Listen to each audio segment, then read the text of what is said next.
د چالیار په دغه مدرسه کې چې دا کومه واقعه راغلې ده د دغه ماشوم طالب العلم سره تشدد شوی دی او ډیر په بېدردۍ سره هغه شهید شوی دی. دا ډیر انتهایی زیاتې او ظلم شوی دی، د ظلم انتها شوې ده. په دې باندې مونږ ډیر غمجن یو، دردمن یو، خفه یو. د دغه عوامو نه د خپل خپلوانو والدین نه زیات په دې باندې علماء کرام مدارس والا ډیر زیات خفه دي او ډیر قابل مذمت خبره شوې ده، قابل افسوس ده. او د دې خبرې مونږ مطالبه کوو چې دغه والدینو ته دې انصاف میلاو شي او دغه مجرمان چې هر څوک دي او په هر جامه کې دي هغوی ته دې حقیقي سزا واورول شي او د کم سزا چې دوی مستحق دي چې هغه دوی ته ورکړی شي. ظلم چې هر څنګه وي او په هر ځای کې وي د هغې خلاف اواز اوچتول پکار دي. خو دلته دا خبره یاد ساتئ چې د انصاف په دایره کې دنده د هر ظلم خلاف اواز وکئ، خو د انصاف په دایره کې دنده وکئ. دغه چې کم کار شوی دی د چالیار په دې مدرسه کې د دې مونږ صفایي نه بیانوو او نه مونږ د دې سهیلي بانې ګورو، خو دا د دغې قاریانو خپل یو ذاتي فعل دی. داسې نه چې د یو کس د وجې نه، د یو فرد د وجې نه په ټول دیني نظام باندې څوک لاس اوچت کړي او ځان ګناهګار کړي. نو د دې خبرې وضاحت کومه چې دا د دغې قاریانو خپل یو ذاتي فعل دی، په دې باندې دی ګناهګار دی. نور په هر یو فیلډ کې ښه او بد او صحیح او غلط شته، او دا یوازې دا واقعه په مدرسه کې نه، په مدارسو کې نه، په کالجونو کې، په یونیورسټیانو کې، په نورو ډیرو ادارو کې دا داسې واقعات راغلي دي او د هغې ډیر زیات مثالونه موجود دي او شته. او موږ په مخه په هغې باندې خبرېږو د سوشل میډیا د لارې یا په نورو ذرایعو باندې موږ خبرېږو چې یاره داسې کارونه شوي دي. هغه ډیر انتهایی د ظلم کارونه دي چې هغه شوي دي. خو داسې نه چې د دې مسلې په اړه کې تاسو علماء کرامو ته بد رد ووایئ، تاسو مدارسو ته بد رد ووایئ، تاسو د دین قلاګانو ته.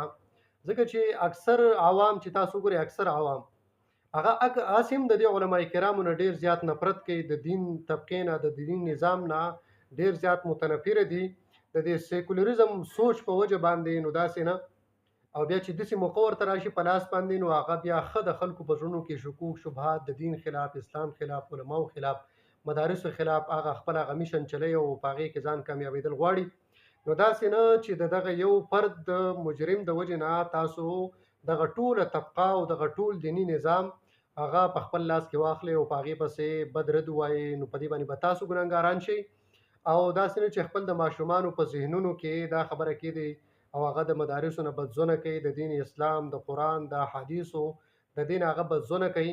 ګوره د دین کار چې دی کنه، درس قرآن، درس حدیث، تعلیم او تعلم، دا د دین اسلام یو اهمه شعبه ده.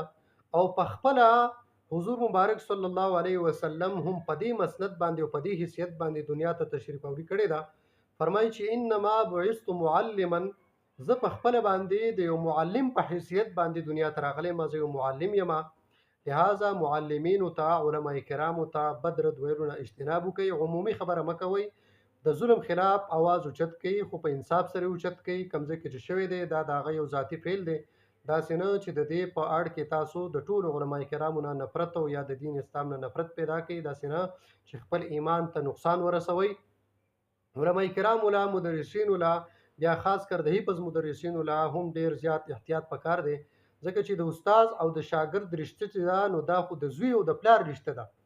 نو چې پلار په زوی باندې شفقت نه کوي، رحم نه کوي، نو بیا خو د دین اسلام او د تعلیم دغه تعلم دغه سلسله دا مخې ته ځي نه.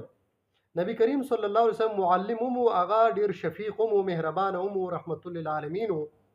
نو د تربیت دپاره او د تعدیب دپاره که چېرته دا د استاد یو دیني او دغه تعلیمي او شرعي حق دی چې هغه شاګرد ته قار وکړي، هغه ته یو څپېړه نیمه ورکړي، هغه باندې یو ګزار نیمه وکړي.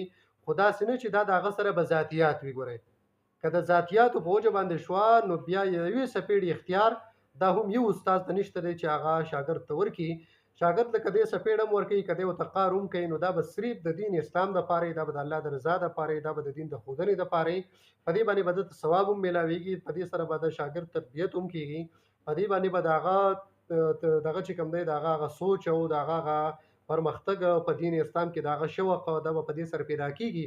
مرګ ته خبره وړل او هغه باندې داسې تشدد کول او داسې په بېدردۍ سره هغه شهید کول، دا حق نه اسلام چاله ورکړی دی، نه دا دینی تعلیمات دي، نه دا اسلامي تعلیمات دي. زه یو ځل بیا وایم چې مونږ د دې خبرې مذمت کوو. دغه قاریان خو ورته هم نشو ویلی، ځکه چې قاري خو هغه چاته وایي چې هغه د دین قرات خلکو ته ښیي. نو دغه کم ظلم یې چې کړی دی د دې د هغوی ته سزا میلاو شي، او الله جل جلاله دې مونږ او زمونږ بچیان ټول په دین اسلام باندې قایم او دایم لري.